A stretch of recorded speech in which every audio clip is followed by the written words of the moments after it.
Bismillah. Assalamualaikum warahmatullahi wabarakatuh.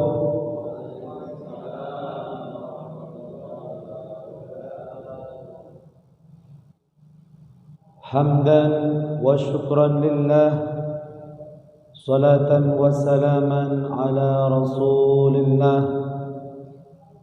amma ba'dah. فقد قال الله تعالى في كتابه الكريم: نعوذ بالله من الشيطان الرجيم، بسم الله الرحمن الرحيم. إن المنافقين يخادعون الله وهو خادعهم وإذا قاموا إلى الصلاة فقالوا كسالى يراءون الناس ولا يذكرون الله إلا قليلا. Sadaqallahul Azim.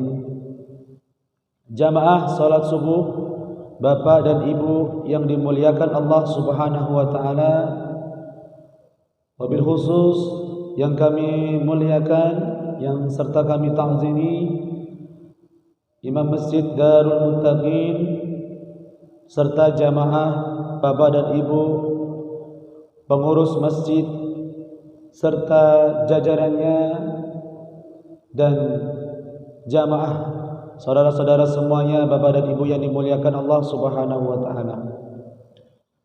Pagi ini Bapak Ibu yang dimuliakan Allah Subhanahu wa taala, kita akan sedikit mengkaji ataupun sharing tentang penyebab su'ul khatimah. Saya ulang Bapak Ibu, penyebab-penyebab kematian su'ul khatimah. Ini yang jarang sama-sama kita pahami ataupun kita buka lagi. Namun subuh ini kita coba kembali, apa sih itu su'ul khatimah? Apa penyebab-penyebab orang itu bisa mati dalam keadaan su'ul khatimah? Dan apa tanda-tanda orang-orang yang mati su'ul khatimah? Ini sebenarnya sangat menarik ya, bagi rekan-rekan semuanya, jamaah semua, biar kita tidak menjadi orang-orang su'ul khatimah nantinya. Nah, kita mulai dulu jamaah yang dimuliakan Allah Subhanahu wa taala. Apa itu su'ul khatimah? Bahasa kerennya Bapak dan Ibu, itu mati dalam keadaan jelek. Atau bahasa kamusnya, penghujung kehidupan seseorang yang buruk.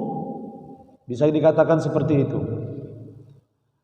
Jadi Pak dan Bapak dan Ibu, saya kasih gambaran apa gunanya orang-orang yang rajin sholat, orang-orang yang rajin puasa, tapi dia su'ul khotimah, dia meninggal. Dari tadi Ustadz mengatakan su'ul khotimah, maksudnya kayak gimana?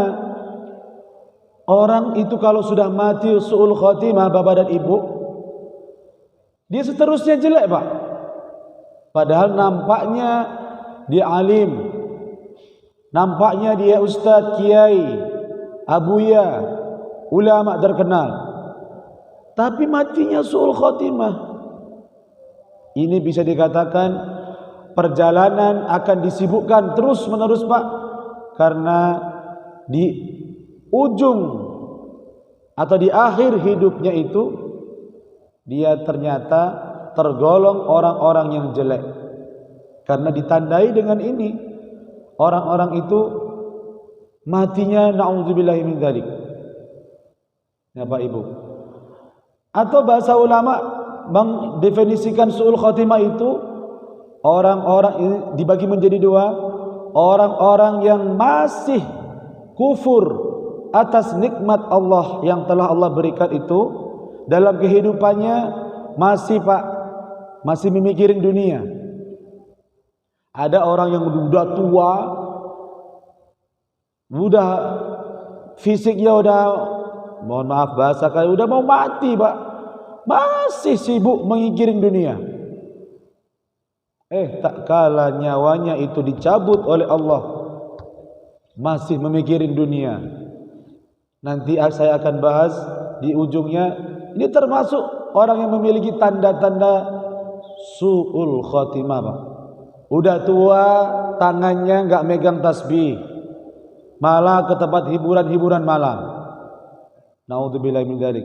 Sudah tua, mohon maaf, suka berkumpul dengan perempuan-perempuan, bermain perempuan. Sudah tua, masih banyak mainnya. Pastinya bukan main lato-lato ya Pak ya, karena dari itu orang kakek-kakek main lato-lato. Ya bukan itu. Udah tanda-tandanya udah tua masih mikirin dunia. Itu definisi menurut para ulama orang-orang yang akan diberikan su'ul khotimah. Atau menurut ulama yang lain, orang-orang yang su'ul khotimah itu, orang itu tidak ada ingatnya sama Allah. Ya Pak, penampilannya, akhlaknya, ucapannya, orang-orang yang memiliki gambaran demikian bisa mungkin terjadi dia akan menimpa dirinya menjadi su'ul khotimah. Kata Nabi Muhammad SAW, Pak, banyak orang-orang yang amalannya seperti amalan akhirat, rajin sholat, rajin puasa dan sebagainya, tetap sampai jarak antara dirinya dan surga itu dekat, Pak.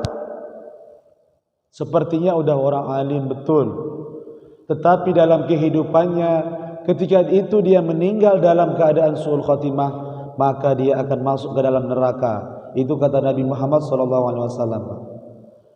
Tapi jangan salah Pak dan Ibu, ada orang-orang yang akhlaknya itu naudzubillah min dzalik, kelihatannya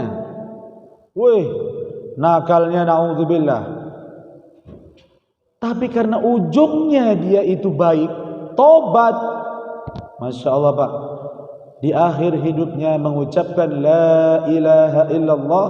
Entah suatu sebab dia bisa mengucapkan la ilaha illallah, maka dia termasuk orang-orang yang husnul khotimah dan dia akan dimasukkan ke dalam surganya Allah Subhanahu wa taala. Ini yang kita cari, Pak.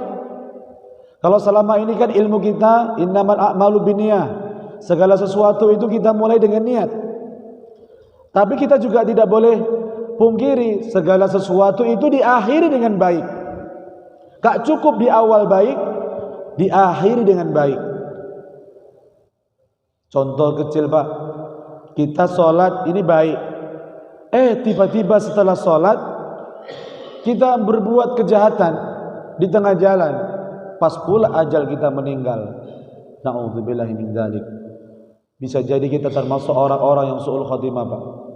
Bisa jadi preman, mungkin barangkali dari tempat-tempat hiburan, pulang dari tempat hiburan malam itu dia, ya Allah, saya pengen bertobat, saya pengen menyesal, baru melangkah kakinya pengen ke masjid, meninggal dunia. Masya Allah Pak, itu juga digambarkan sama Nabi, termasuk orang-orang yang husnul khotimah, orang yang demikian. Sebelum dia kembali kepada Allah alias mati itu, dia sudah ingat sama Allah dan ingin menyesali semua perbuatannya. Dibanding dengan yang tadi Pak, orang yang selalu ingat sama Allah, tapi di akhir ujungnya dia menyeleweng, maksiat, durhaka kepada Allah, maka ini termasuk orang-orang su'ul khotimah. Nah ini hati-hati, siapapun orangnya bisa terindikasi demikian. Nah perlu kita simak baik-baik empat penyebab orang yang su'ul khotimah. Kakek, neneknya, bapak dan ibu. 4 ini saya nukilkan dari para ulama, mudah-mudahan ini kita bisa hindari Pak, supaya kita tidak termasuk orang-orang su'ul khotimah. Apa yang pertama, orang yang Allah akan berikan su'ul khotimah itu, 1, tahawanun fis shalah, orang yang suka meremehkan sholat.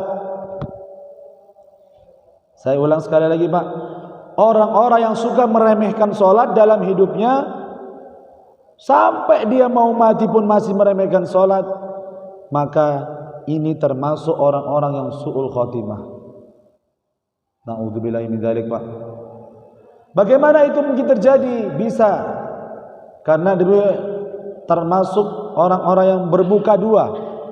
Nampaknya rajin sholat, hatinya malas sholat. Sebagaimana dalam Al-Quran yang saya sampaikan di awal, innal munafiqina yukhadi'un Allah. Sesungguhnya orang-orang munafik itu sering menipu Allah. Gimana orang munafik menipu Allah? Wa huwa khadi'uhum, dan Allah pun menipu dirinya nantinya. Disebutkan orang-orang munafik itu ketika dia mendirikan sholat, dia ucapkan apa? Saya malas. Oh, ciri-ciri orang munafik itu sebenarnya dia malas sholat. Dia sholat itu karena apa? Yura'unan nas. Dia suka sholat, beribadah lain, pengen dilihat orang Pak. Jadi bukan karena Allah sholatnya. Maka kalau ini terus terjadi sampai wafat, sampai dia mati, maka ini termasuk orang-orang yang su'ul khotimah. Hati-hati Bapak Ibu yang suka, kan 5 waktu kita dipanggil Allah, jangan sampai dalam hatinya termasuk orang-orang yang ada meremehkan sholat. Ini bahaya Pak. Ada apa itu sholat?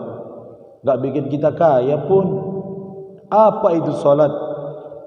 Mana gak ada perubahannya. Orang-orang yang sholat itu orang yang kolot aja katanya. Na'udzubillahi min dzalik. Demikianlah orang-orang yang mengucapkan munafik. Sebenarnya dia ke masjid bukan karena Allah, tetapi karena pengen dilihat manusia. Na'udzubillahi min dzalik. Inilah penyakit-penyakit hati orang-orang munafik zaman sekarang, zaman now. Ya, hanya sekedar sholat, rupanya malasnya. Na'udzubillahi min dzalik. Maka Bapak dan Ibu yang hari ini hadir sholat, maka teruslah istiqomah. Awalnya memang berat Pak, gak ada teman ini, gak ada, rasanya malaslah ke masjid. Kenapa? Pengurusnya ganti, malaslah ke masjid. Karena apa? Kawan ini udah pulang kampung. Berarti pertanyaannya, selama ini kita sholat karena apa Bapak Ibu? Malaslah saya sholat karena tidak ada pekerjaan di masjid, karena tidak ada di sini. Naudzubillah, kita koreksi. Sebenarnya kita ke masjid ini karena apa? Kalau terus menerus bukan karena Allah, maka dipertanyakan kesolatan kita benar atau tidak kita ke masjid ini Bapak Ibu. Nih, ini penting. Yang kedua, orang-orang yang akan diberikan su'ul khotimah, buruknya kematian itu Pak, dia akan ditujukan kepada orang-orang yang syaribul khamr, orang yang suka meminum arak. Ini Pak, saya kasih tahu Pak, orang-orang yang suka mabuk, kayak orang-orang yang suka teler itu hidupnya, maka dia susah mendapatkan kematian yang baik. Udah tua masih minum minuman keras, udah tua masih suka mabuk-mabuk di jalan. Orang-orang yang demikian sulit sekali untuk mendapatkan husnul khotimah Pak. Bahkan betapa banyak orang-orang yang mabuk, minum minuman oplosan itu, sudah mabuk teler katanya ngefly, nikmatnya naudzubillah katanya itu, mati di situ Pak. Macam mana? Apakah dia bisa dikatakan orang yang mati dalam keadaan baik? Tidak. Orang yang mati dalam keadaan minum keras itu pasti su'ul khatimah, buruk kematiannya. Ini maka dikatakan orang-orang yang meminum minuman keras, orang minum arak di dunia, dalam hadisnya Nabi Muhammad SAW, orang-orang yang berani minum keras di dunia, maka Allah akan meminumkan hamimin jahannam, akan diminumkan air yang panas yang terbuat dari api dari neraka jahanam. Na'udzubillahi min dzalik. Padahal nanti sabar aja Pak ya, karena di surga itu ada arak, Makanya sebagian ulama mengatakan kenapa kita tidak boleh meminum minuman keras di dunia, karena nanti di surga nanti ada arak. Tapi sifatnya arak di surga tidak memabukkan seperti di dunia. Di dunia udah arak dicampur autan, dicampur abu rokok dioplos, kadang-kadang dicampur racun tikus. Biar apa? Biar cepat ngefly. Ini kata orang. Supaya apa?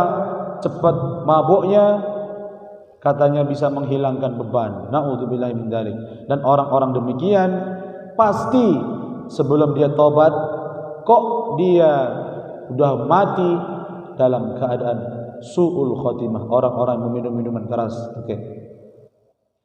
Nih tanda yang kedua. Tadi yang pertama orang-orang yang suka meremehkan sholat. Yang kedua orang-orang meminum minuman keras lalu dia mati. Dan yang ketiga orang-orang yang diberikan su'ul khotimah itu, buruknya kematian itu, orang-orang yang berani melawan orang tua. Ini kawan-kawan semuanya. Uququl walidain. Orang-orang atau anak-anak yang durhaka kepada orang tuanya sebelum dia berdamai kepada orang tuanya atau meminta maaf kepada orang tuanya, kok dia meninggal. Ini termasuk orang-orang yang su'ul khotimah. Ini pelajari kita baik-baik kajian subuh pada pagi hari ini. Betapa banyak anak-anak itu berani melawan orang tuanya. Apa yang terjadi? Ini nih, Bapak Ibu perhatikan. Dosa yang akan Allah berikan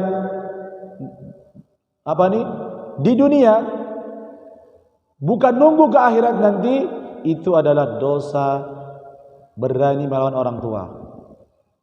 Dosa yang langsung dibalas oleh Allah di dunia itu, Pak, salah satunya adalah dosa, gak usah nunggu ke akhirat nanti, dosa anak-anak yang berani melawan orang tua. Kadang-kadang kita kan gak sadar, udah tahu orang tua jauh, kita di perantauan, ya, sulitnya mencari pekerjaan, sulitnya mencari mata pencaharian. Boleh jadi coba kita pikir kembali, apa orang tua kita ini ridho atau tidak kita pergi ke sini? Banyak anak-anak kabur dari orang tuanya, tak memikirkan perasaan orang tuanya, kabur entah kemana. Orang tuanya mencarinya setengah mati, bertengkar hebat, pergi tanpa jejak.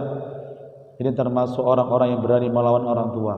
Padahal ridallahu fi ridal walidain, ridhonya orang tua itu, ridhonya Allah itu terletak pada ridhonya orang tua.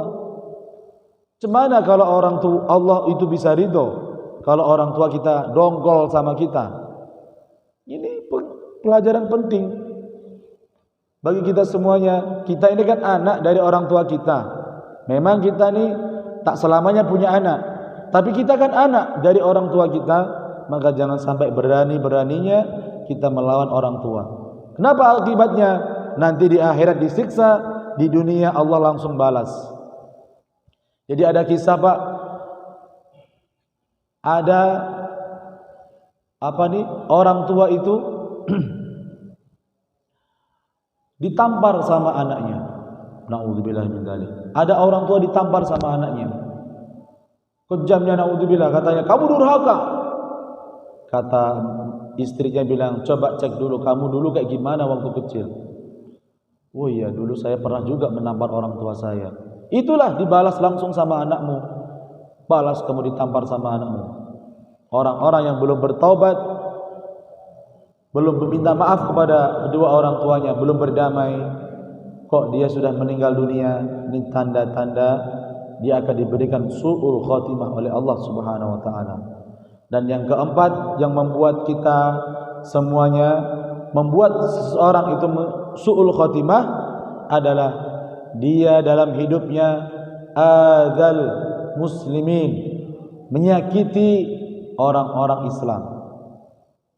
Ini semua Bapak Ibu semuanya, orang-orang yang suka menyakiti saudaranya, tangannya suka mukul, mulutnya lebih-lebih suka menyakiti saudaranya yang lain. Wah, hidupnya seperti menang-menang sendiri, hidupnya suka gak mau diatur. Kalau dia ngomong cetus dan menyakiti perasaan orang lain, tak paham mikirnya ini. Orang-orang yang suka menyakiti saudaranya itu, kok dia belum berdamai? Ini kan termasuk perbuatan zalim, Bapak Ibu. Menzalimi orang itu, ini dosa. Dan menghapusnya adalah meminta maaf kepada orang yang dizaliminya itu. Ini adalah bahaya kalau kita melakukan perbuatan ini, bisa termasuk orang-orang yang su'ul khotimah, Bapak dan Ibu semuanya. Yang pertama tadi, ada orang-orang yang meremehkan sholat, ada orang-orang yang meminum minuman keras, ada orang-orang yang berani melawan orang tua, dan yang keempat, ada orang-orang yang menyakiti saudaranya muslim. Dan di endingnya saya kasih tahu Bapak Ibu tanda-tanda. Nah, ini dikasih tanda-tanda nih. Tanda-tanda yang bisa kita lihat bagi orang-orang yang su'ul khotimah, mati dalam keadaan buruk. Waktu di dunia, waktu sebelum dia mati, apabila Bapak Ibu melihat ini, naudzubillahi min dzalik, dia termasuk orang-orang yang su'ul khotimah. Apa itu, Pak? Sebelum dia mati itu biasanya dia hausnya, naudzubillahi min dzalik. Sakaratul maut itu, diminumin air berapapun haus sekali. Bahkan para ulama mengatakan walaupun air laut itu diminumkan di mulutnya itu tak akan menghilangkan rasa haus. Ini ciri-ciri tanda-tanda su'ul khotimah, Pak. Kalau orang-orang yang baik matinya itu kan, Pak, mati dalam keadaan sholat, mati dalam keadaan pengen tidur. Pak, saya pengen tidur ya, saya capek kali istirahat. Baru peluk guling dibangunkan, sudah tidak ada lagi nyawanya. Dan masuk orang-orang yang baik. Tapi kebalikannya, orang-orang yang naudzubillahi min dzalik, di klub-klub malam dicabut nyawanya oleh Allah, lagi berpesta-pesta, lagi berhura-hura, sakaratul maut. Mungkin Bapak dan Ibu pernah menyaksikan orang-orang yang sakaratul maut. Itu, Pak, rasanya ditarik ulur sama malaikat nyawanya oleh Allah Subhanahu wa taala, tarik nyawanya sehingga merasakan sakitnya, naudzubillahi min dzalik. Ini ciri-ciri orang-orang, tanda-tanda su'ul khotimah, merasa kehausan, dan ciri-cirinya sebelum mati itu, Pak, dia suka menyalahkan keadaan atau menyalahkan Allah. Kenapa saya kayak gini? Udah mau mati itu, Pak, udah sekarat maut, udah kayak gimana lah. Udah nyawanya mungkin tinggal dikit lagi, udah bilang, apalah ini, saya tidak terima dengan Allah. Allah tidak adil. Kenapa aku kayak gini? Kenapa aku kayak gini? Mati dia. Ciri-ciri su'ul khotimah. Lalu tanda-tanda selanjutnya ketika dia sudah wafat, kakek sudah terbaring, ciri-cirinya dari raut mukanya itu gelap, kek. Mungkin kakek pernah lihat kan ada orang meninggal mukanya gelap ya, kek, kan? Mukanya itu gak cerah, merengut aja. Itulah ciri-ciri orang-orang yang su'ul khotimah. Lalu bagaimana orang-orang yang husnul khotimah, mati dalam keadaan baik, meninggalnya itu, Pak, di dahinya ini keringetan, gak harus keluar air ya, maksudnya itu keringetan itu berkilau. Kalau kayak orang lagi keringetan, termasuk orang yang matinya baik. Mukanya cerah, kadang-kadang bibirnya tersenyum. Dia menyaksikan, menunggu dipanggil oleh Allah Subhanahu wa taala. Tapi kebalikannya, mukanya merengut, kadang-kadang Allah hitamkan mukanya, cemberut, termasuk orang-orang yang su'ul khotimah, dikasih tanda-tanda, Bapak Ibu. Lalu yang ketika dia dipikul, kayak kalau kita mikul jenazah tuh, kayak ini sebenarnya aib keluarga. Kalau bisa yang mikul jenazah ini keluarganya aja. Ini saran saya ya, Pak, ya. Tapi kan kadang-kadang orang berebut pengen mikul. Kenapa? Dikhawatirkan jenazahnya yang dipikul itu berat. Keranda, berapalah beratnya keranda itu.